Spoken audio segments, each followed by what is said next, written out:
Are officially live. I'm so excited to kick off another episode of our pre-symposium panel, How to Build a Culture of Embracing Mistakes. We are interviewing great leaders that are going to be at our upcoming executive symposium on July 27th, 2023 in Austin, Texas. We're hosting it at Accenture. Would love to see you there. If you're interested in learning about the event, if you're interested in connecting with incredible executives like who we have today in our panel, come click on the link to RSVP in the chat or send us a message on LinkedIn. Happy to give you an information on how to attend our upcoming executive symposium. At Ambition Emotion, our vision is a world where the vast majority of people are excited to go to work. When they are there, their expectations meet reality. When they come home, they feel fulfilled. Everything we do works towards that outcome, and we believe it starts with leaders because leaders create the experiences that employees have while at work. So let's dive in. We've got three incredible leaders with us here today to talk about how to build a culture of embracing mistakes. Do you all mind introducing yourselves? Christy, do you mind going first? I would love to. And Garrett, thank you for pulling this together. So I'm Christy Honeycutt. I'm the SVP of Strategy Development and Execution, very long title, for a company called Appy here based in Montreal, Canada. We are an end-to-end full service provider for HR and talent acquisition technology. Pleasure to meet you guys. Mindy, how about you? Hey, Mindy Honcoop. I'm actually in Austin, Texas, and I am the founder and HR advisor of Agile and HR, of providing fractional HR leadership services. And I am an over 20-year HR professional, and I've worked mostly in technology focused organizations. I'm excited to be here. Thank you for inviting me, Garrett. Of course. And Stephanie, how about you?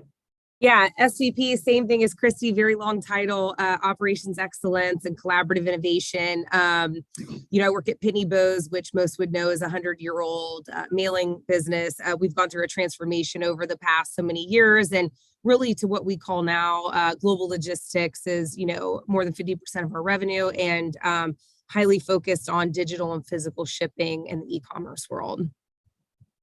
Perfect. Awesome. So let's dive in. How to build a culture of embracing mistakes. This is something that I am personally intrigued with because I think so often we as leaders, we might embrace mistakes ourselves. We might be comfortable with ourselves. But when I say culture, I mean transcending it throughout the entire organization. So not just isolating it to me and my individual team, but throughout the entire layer of the organization. How do we go about transitioning our leadership strategy or any leadership strategy, change management, any message we want to communicate throughout the entire organization, so it's heard with the proper ears, not with the air of dissent or a notion of, they're proposing it, but I don't know if I believe in it. But how do we go about getting buy-in from our team throughout an entire organization to buy in into a cultural change in general, whether that be embracing mistakes or otherwise? So I'd love to learn, what have you both found as success when trying to implement cultural change, but also what are mistakes that you've made in implementing cultural change, and what did you learn from it? Awesome. I have, would you like me to go first? Yeah, jump in. Okay, great. I think one of the cool things about Pitney is that we've been on this transformation, right? And really trying to go from, a mailing meter industry business to what we call now, global logistics. And one of the biggest things was really highly focused on innovation within our warehouses and our transportation. And one of the programs, and this is actually where the mistakes came in a lot and sort of where we learned a lot, but we really went out and said, okay, we're going to need to be on the forefront of technology. We can't be on the back end, right? We need to be able to be the people that are going to be vulnerable and learn from the mistakes first, so that we get that advantage, right, in order to be better than others. And so we started like a program called Collaborative Innovation, and the amount of mistakes we made is incredible, but the success actually was even more incredible. So if we looked at, like bringing robotics, innovation, autonomous vehicles, right? All of that is incredibly brand new coming into these warehouse spaces. A lot of people like to wait and see if it's proven technology before they roll out in their warehouses. The way that we approached it is we went and built product roadmaps with these companies that we knew were really going to help and benefit and differentiate us at Pitney Bowes.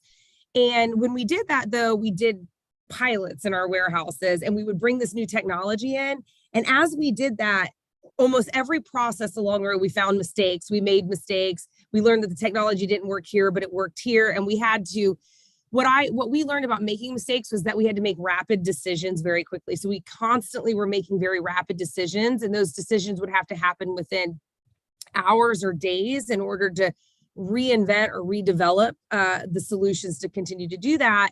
And then I think one of the coolest things too about sort of making the mistakes or making mistakes is in that quick decision making and innovation, because innovation is quick decision making, making mistakes, fixing those quickly, and then moving on and continuing down.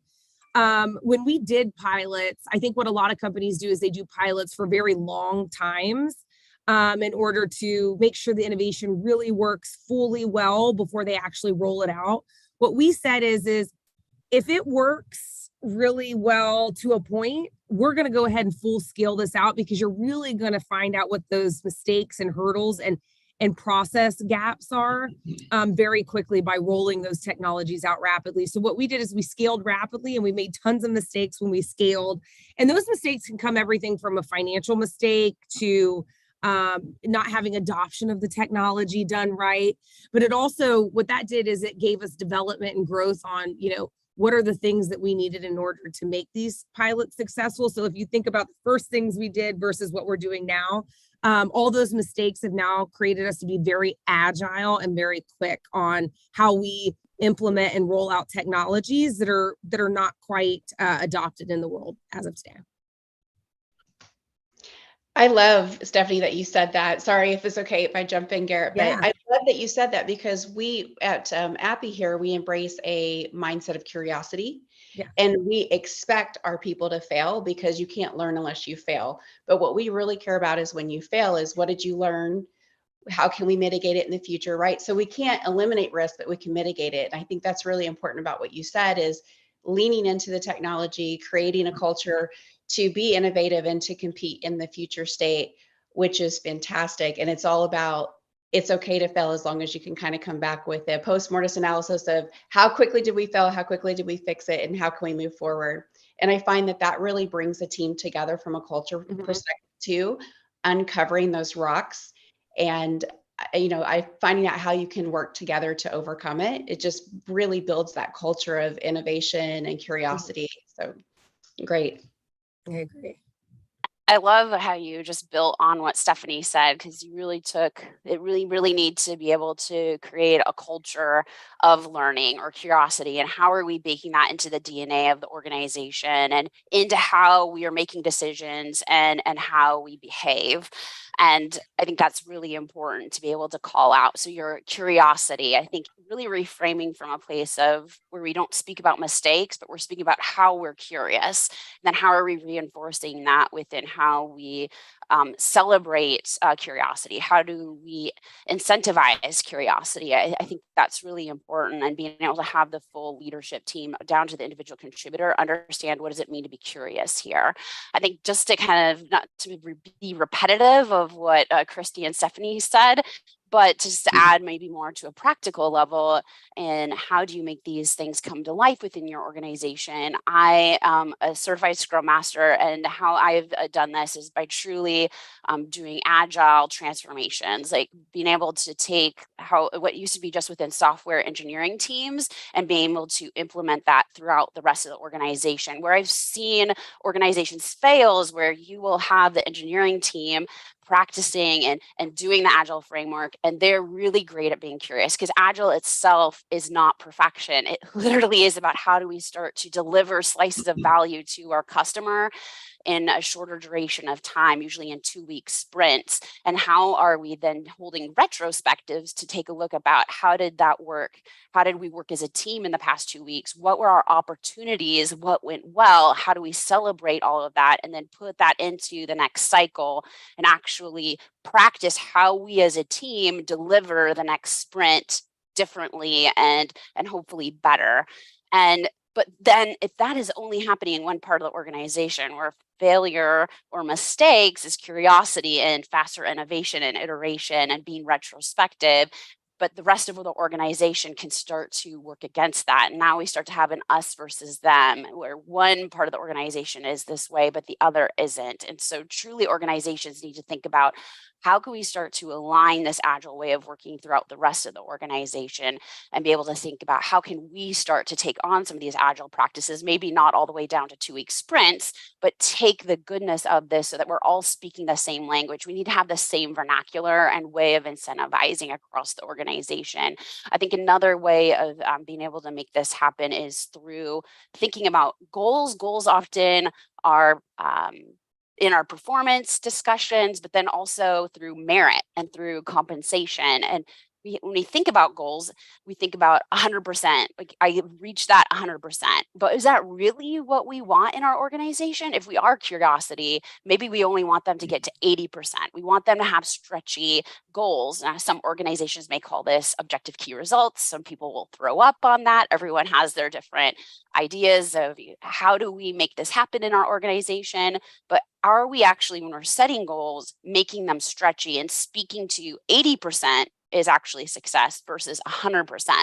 And then how are we tying our performance conversations to our merit? Because often if they're together, we are not going to be doing stretchy goals because now my pay, my livelihood is in the conversation. So even going down to some of these tactical ways of how are we doing some of these HR people initiatives, are they actually tied to a curiosity culture, or are they tied to old ways of working? And how can we start to rethink some of these mechanisms of work to support a curiosity mindset? I love that you're bringing up these points, Mindy and Stephanie and Christy, about just culture, curiosity, mistakes, decision makers. But the thing that I'm really curious right now is this concept of action versus inaction. I think that sometimes people choose inaction for fear of either retribution, for fear of changing the way that they're going to do things. I mean, shoot, this is silly, but I just was chatting with somebody yesterday who leads a sales team, and they're changing to a new sales system that they're doing their CRM and ways of doing stuff. And literally, it was just like, well, the water, you had someone come to him and say, oh, well, the water cooler wasn't refilled, so my mouth was parched, which means I couldn't make any phone calls, which means I couldn't update the CRM system. It's like, are you kidding me right now? Literally, the reason why you couldn't make calls was because the water cooler wasn't filled. And it's like people are choosing inaction over taking an action that might make a mistake. But part of that might be because of their conditioning. Maybe the way that they grew up, they were raised to believe, oh, if I make any mistake or step out of line or even ruffle any feathers, I could get punished for this. How do you overcome some of that conditioning? What I will say is that there's conditioning, but I have a belief that a lot of this conditioning comes from sort of the old school type of management, right? The hierarchy, and where somebody at this level has to ask this level and get approval, and then has to go to this level to get approval, and then it goes to here, right? And so what happens is you get this fear that you talked about, because the fear is if I'm at this level, I care about my career, I care about my personal growth. If I do something and somebody at this level finds out, is that going to impact my ability to be successful in the future? What I think has changed, and well, here's what I'll tell you. I think that is still very prevalent no matter what across the industry. I think until we break those boundaries and borders down in companies and really become companies that foster and work across, everybody has a say in the decision. If you're at this level, you can still make a decision. You need to make it rapidly, because if we wait 2 weeks to get clear up to that top level person to make that decision, we've already failed at innovation. We failed at agile. We failed at everything we could do. So to go back on it, I really think that we have got to get the world to shift more towards titles don't matter, levels don't matter, and giving people that are actually innovating the authority to make the decisions themselves, and then let them make those mistakes, because those are the ones who are actually bringing a lot of those innovative ideas. And those innovative ideas, as we make mistakes, will have everybody in every level learn from that. Stephanie, something you said just sparked interest in me. So I agree with you that there are old ways of working, and that a lot of organizations have fallen into those old ways of working, titles. But what was really interesting over the past couple of years working with different organizations is, we've gone through the soft recession, we've gone through COVID, we've gone through George Floyd, all of these different things, roles and responsibilities coming up through D&I, talent, does it sit in HR? But the one thing it always comes back to is the mission, purpose, and vision. Is the organization aligned? Overarching, is it aligned? The other thing that I tend to see is roles and responsibilities, because if you're not really sure in this world of innovation, things changing on a dime, where you fit within that puzzle, then you might be a little bit fearful to step out and have your voice heard. But I also think it's a leadership's responsibility to make sure the team knows we do want to hear your voice, that your voice matters, that you're in a safe place. And so that retaliation, that old school mentality is still there. But the other thing that I find quite interesting, and Mindy, I'm curious your thought on this as well, is leading different generation types. So I've been in a situation several times where I'm leading 70, 80-year-olds, but I also have a 20-year-old on my team. And the way that they think is very different. And there was a lot of, headbutting or trying to see the perception. And really what you're looking at is everybody coming from the way they were raised, the way that they were brought up, the organization they worked for, and now you've brought them into a melting pot.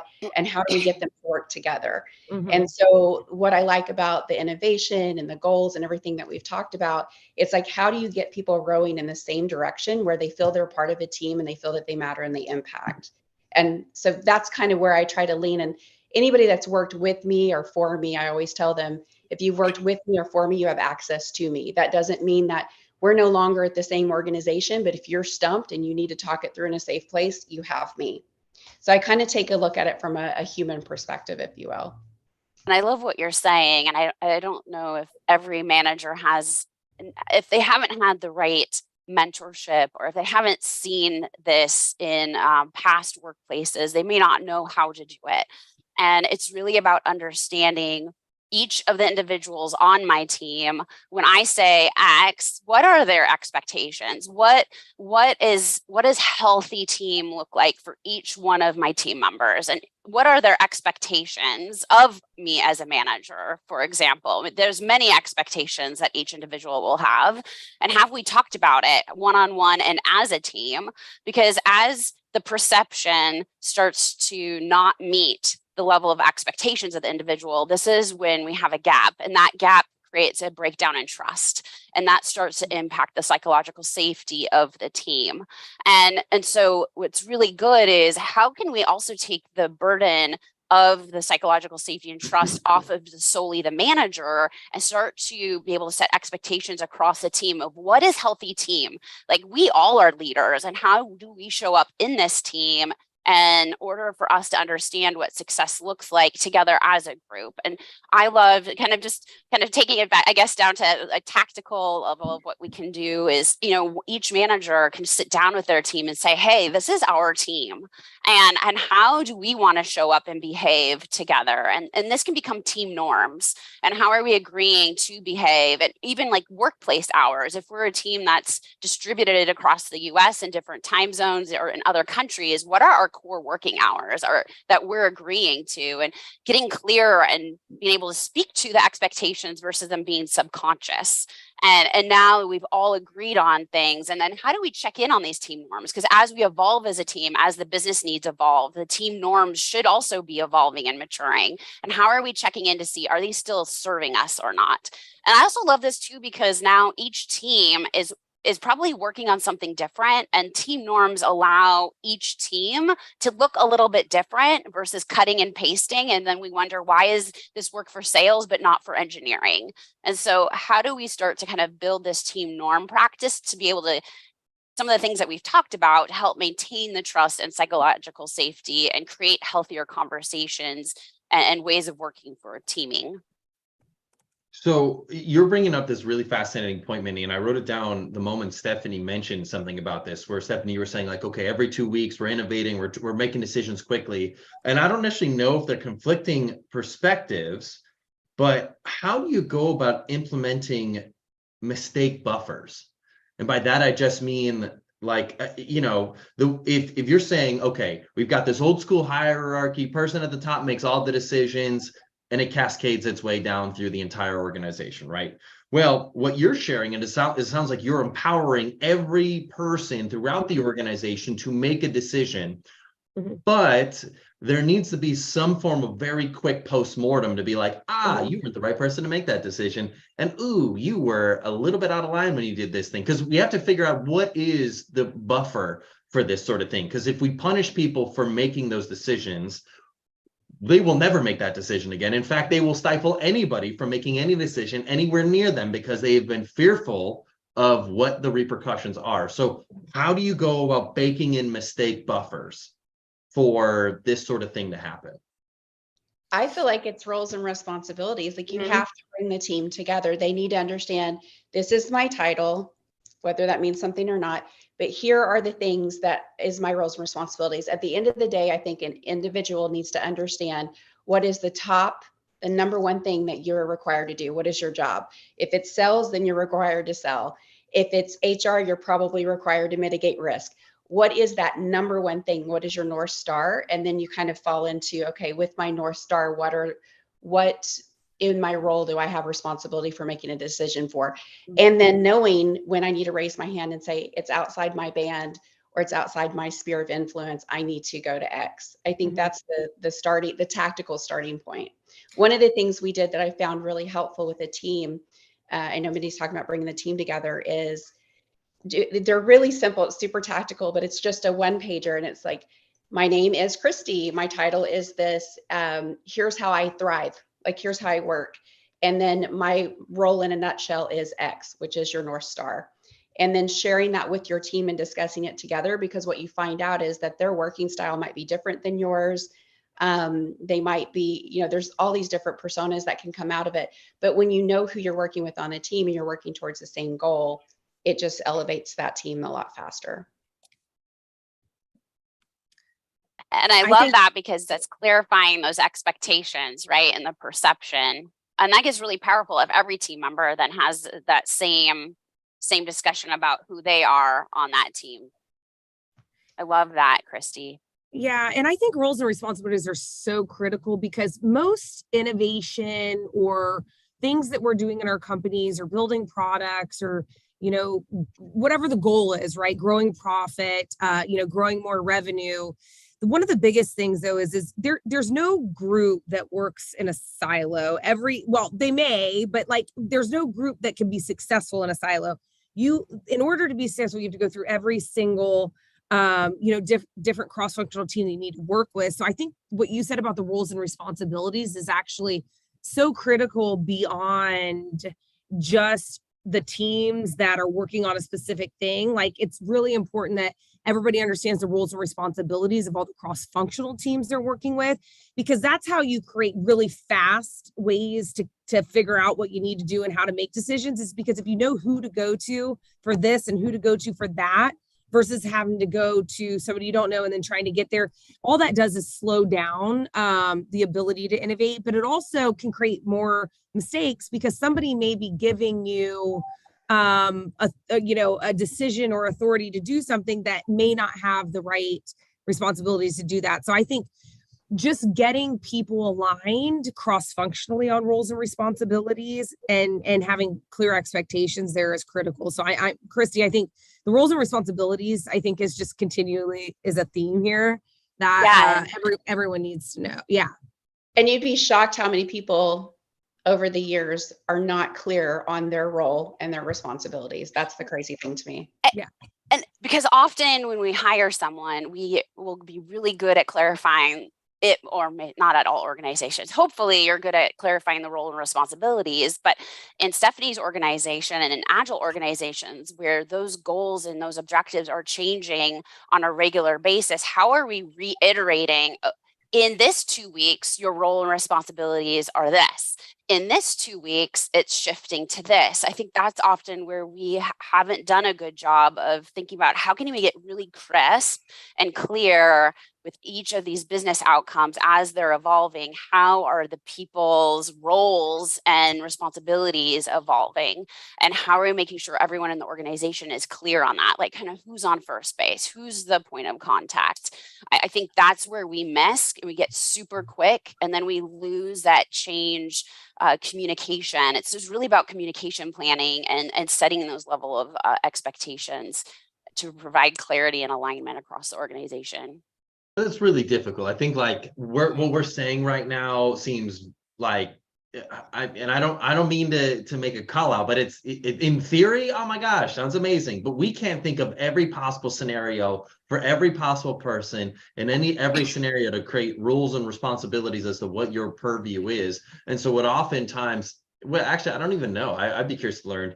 Do you feel like more often than not, people undersell their, rather, I think people who are more, let's say, perfectionists, they will undersell what is in their purview of control. And so they will then defer to somebody else to make that decision. So then they can just say inactivity is still an action. And I chose not to potentially get in trouble for the sake of not risking potentially doing it right. So I guess, how do you go about when there's that ambiguity as to, look, as business change, as things pivot, as things iterate, how do you go about saying, you know, this is, I want you to make this decision and here's your rope. You have this much rope to play with, to wiggle. If you bail and bomb and the thing you come up with bombs this much rope, that's okay. The business will not die. Everything will be okay. No one's losing their jobs. This is where you're like, how do you go about communicating that? Does that question make sense? Yeah. In agile teams, they're self-governed teams often, and in each sprint, you're clearly saying, this is what I'm going to be owning. These are the deadlines. These are the things. We all are clear on what are we owning in this sprint. And then we're coming together usually daily to see how are we progressing against that. And if people need help, they are very quick to raise their hand, because they know that as a team, if they don't get this sprint, then they as a team have missed the mark, or they as an individual. And then those team norms, they're holding each other accountable when people are not getting to the level of expectation of success for that team. And I find that the team then starts to really take care of this accountability of that level of expectation setting around, you know, this is our target, this is where we're heading, and if we're missing or not. And then that manager is coming in as needed to have one-on-one conversations if we're starting to see a trend, which often comes up in that retrospective at the end of each of those 2 weeks. That, hey, Bob just hasn't been able to, you know, on the team, because usually also agile teams are saying, what is the team health? And they're talking and they're speaking to, you know, Bob has shown up and is keeping us from being able to get our sprint in the past couple of weeks. What's going on here, Bob? Not to pick on the name of Bob. Just as how I've seen with agile teams. How do you empower that? Oh yeah, go ahead, Christy. No, I was just going to say, I love what Mindy's saying. I think for me, the thought of having a daily stand-up makes me cringe, right? And it would completely makes me cringe, would make me cringe for my people, because I feel like, now if it's a certain project and you need that, that's great. But I think one of the biggest things, what I do think Mindy said that a lot of organizations missed, is that they're not having one-on-ones. One-on-ones are a thing of the past. It's working like this, like you're not getting that time that you need to take a breath. And I think it's every individual's responsibility to take a breath a day and just kind of clear their head, meditate, whatever that is for them, and be ready to go into their day. But oftentimes when they're having those meetings with their leadership, I know for me too, we're running alongside each other, but when we're having those meetings, it's all about work. And it's important to take a few minutes to be human and say, you know, hey, Bob, how are you doing? We're missing a few things this past couple of weeks. Are you doing okay as a human? So I think that there's a little bit of that is to remember that it's not just a machine, because we have shifted to virtual and Zooms and all, you know, meetings are different. We're meeting every single day face to face on a camera, just checking in to making sure the person's okay as well. How do you empower that curiosity though, Mindy? Because that's something that I think is that is the conditioning that I've seen. Just, you know, growing up, you go to school, how many kids raise their hands? Like 5% of the classroom. Nobody raised their hands because they fear, if I raise my hands, I might sound stupid for asking a question. So the fear of failure is already ingrained in people as they're raised through school times and whatever like that. And so it is almost like the perception is that if I ask a question, I am going to trickle down this road of making a mistake. So therefore, I don't want to show any indication that I might trickle down this road of making a mistake. I'd rather just make that mistake and hopefully no one finds out. And ideally, I don't make any mistakes at all. But how do you go about setting that expectation culture and being like, hey, the biggest mistake you can make is not asking questions. I need you to ask questions. And just, how do you say that so directly and just like, this needs to happen as a clear expectation? How do you go about doing that where you like shake people into asking questions? I often will take a culture, it sounds like they have at Christy and Stephanie's, where they literally have a value called curiosity. Well, what does that actually mean? What are the behaviors and skills that we are looking for in curiosity? And then breaking that down, and then at each level within the organization, what does it look like for me as an individual contributor versus a line manager versus a manager of teams or an executive? What is curiosity? How does that show up successfully, and getting really granular? And then how am I building that into even like micro training? And I'm trying not to say, it can be lightweight, but everyone needs to understand. And then how in our interviews, how in our onboarding, how are we speaking to, what does it look like to be curious? And then how are we then if we're doing 2-week sprints, how are we saying, hey, we didn't hit curiosity because we didn't do this, this, and this. And then that's then an opportunity for us to improve next time. How might that look? How might we try that on and be different in our one-on-ones or whatever our communication vehicles are in our organization? How are we speaking to, how curious are we or are we not?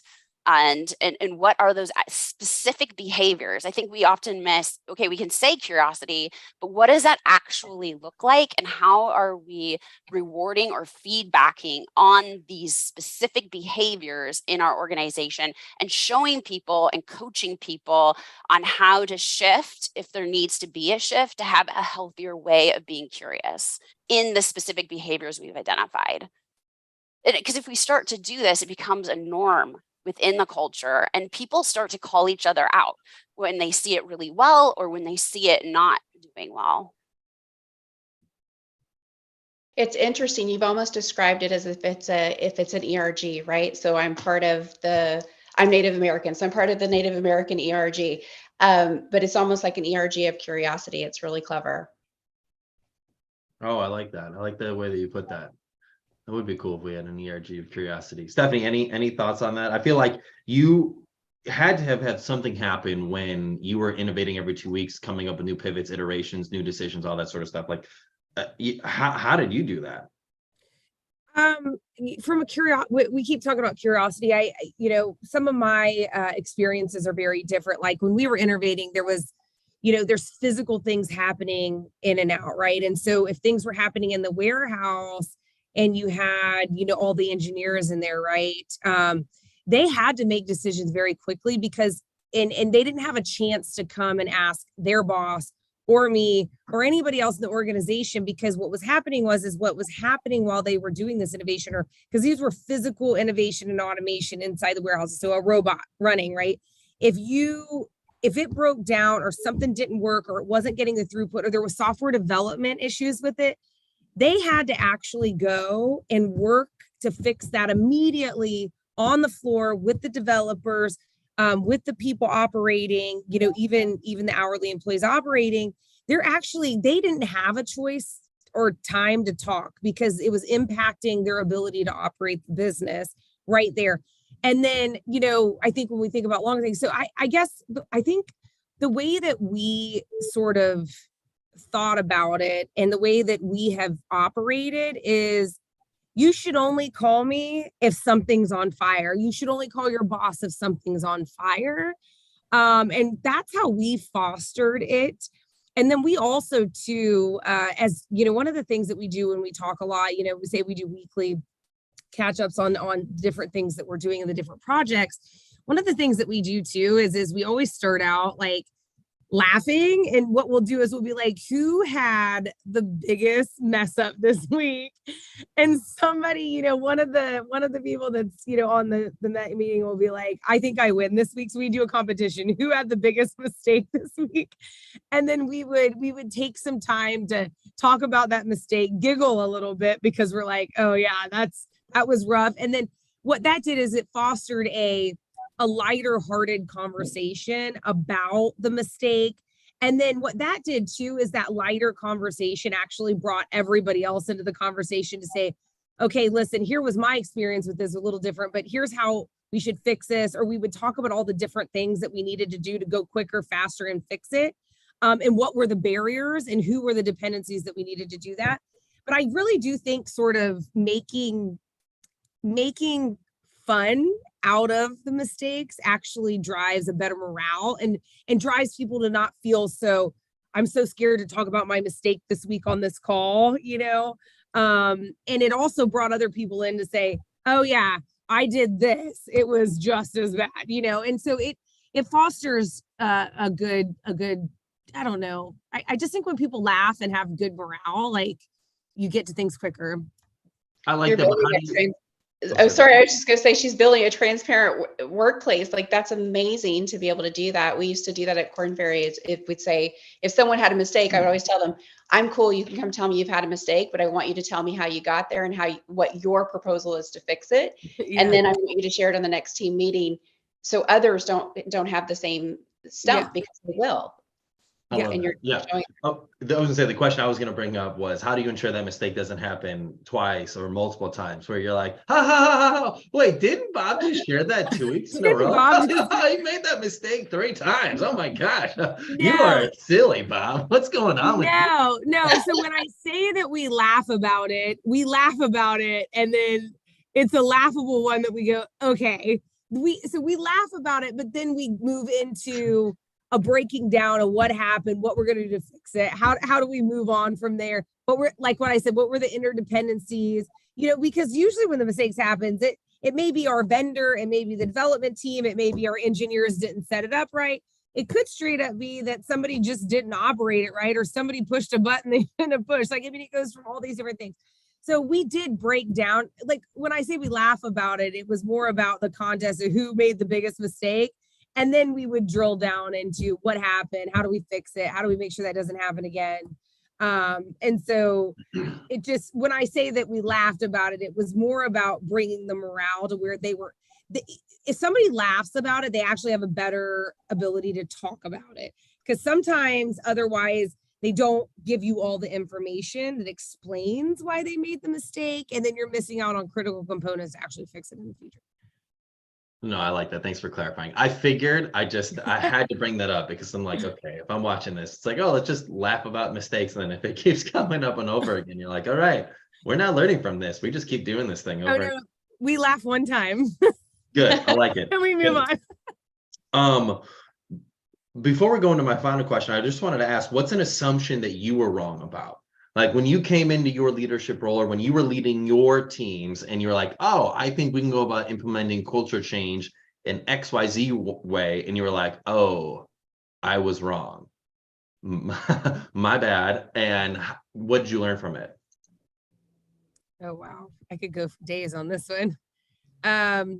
So I have been in leadership roles probably a little bit out of college. I've worked quite a few different companies. I'm a really young executive that sits on Pitney Bowes Global E-commerce. So when I say I've made mistakes, I feel like it happens every week, right? So I can't say that I've made one mistake or 2 mistakes. I make them every week. I learn personally from those. One of the things that I do spend some time when I do make mistakes, I do spend a lot of time with my directs that are, successors and next in line, really talking about, okay, here's the things that I've done from a leadership perspective that, didn't really work out well for me, or didn't do this right, or here's how you approach influence, because I do think influence has a lot to do with it. So we spent a lot of time talking about that. What I've done is I've taken my mistakes and tried to coach others on their leadership styles and what worked for me and what didn't. But like, what was an assumption you were wrong about? Like, give an example. Like, what was something where you're like, I thought it worked this way, it didn't work that way? I'm going to have to come back to you on that one because there's a lot. There's a lot. Christy, Mindy, what's an assumption that you had that you were wrong about? I would love to be wrong about the fact that influence doesn't matter and that politics does not exist in leadership. I would love to be wrong about that. I think that there are pockets where you can be wrong about that, but at the end of the day, I think you need to know the stakeholders that you're working with your clients, your vendors, your internal teams, and understand how each of them are successful. And then if you've got something that's coming on, I think it's important to, and Stephanie, I think you mentioned it earlier about making sure that all the different departments are aligned and souped up, is making an assumption because it's this department and it's running smooth that it won't impact any other departments. It's more about having that buy-in, ensuring that you've listened to their concerns, because there might be something that you have missed. And so I think that for me, that would be an assumption I was wrong about. Yeah. And you know what, so here's what I will say. I think influence is actually super critical in leadership styles, so I disagree a little bit on this, because so for me, when I say influence, it doesn't mean I'm influencing executives, right?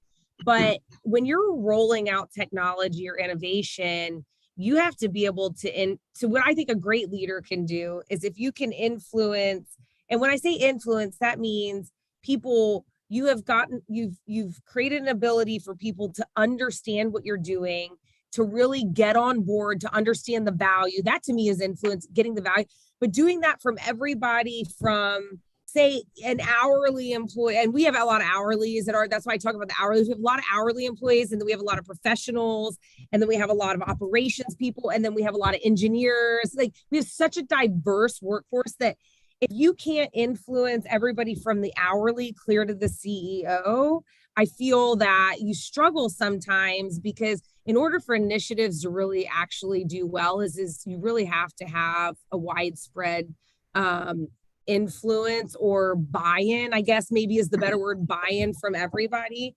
And so to me, influence, I actually think, is one of the most critical components of a leadership style that somebody needs to have in order to be successful.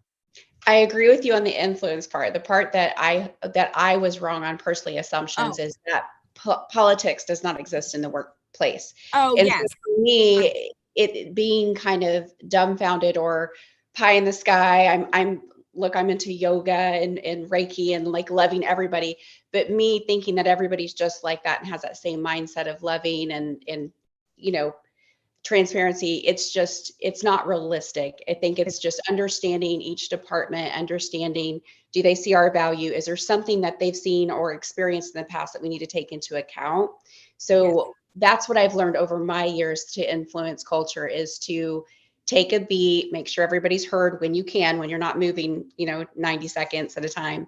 That's what I learned over my 20 years of leadership, was just really making sure you understand everybody's point of view and that you're taking it into consideration at minimum. Yes. Yeah. Because I agree with you. Politics can really change things. And there is politicians in every company, right? I feel like there's a politician in every company. But like you said, understanding what they want and like, and being able to figure that out, incorporate that, how you can influence them, because you're going to have to influence everybody in a separate way. Like, there's not one approach to every person. And so I do agree, the quicker you can learn everybody's personalities and what makes them tick really does help speed that up. Yeah, and then like reiterating that, because I think that it's easy to, like, once you've been a leader and you have a team, and then for me, like, even breaking down the politics down to, okay, we have a team, they've been in place, but there's still this level of power that comes with your title that has some level of the subconscious fear. Even if you are approachable, you're doing all the right things, you're asking for feedback, then you would assume, oh, my team is great, they can come to me with anything. But then I had to get really specific, because I realized that there were blind spots coming up, and really I was asking for feedback, and I thought, I've got this, I'm doing I'm checking the right boxes as a leader.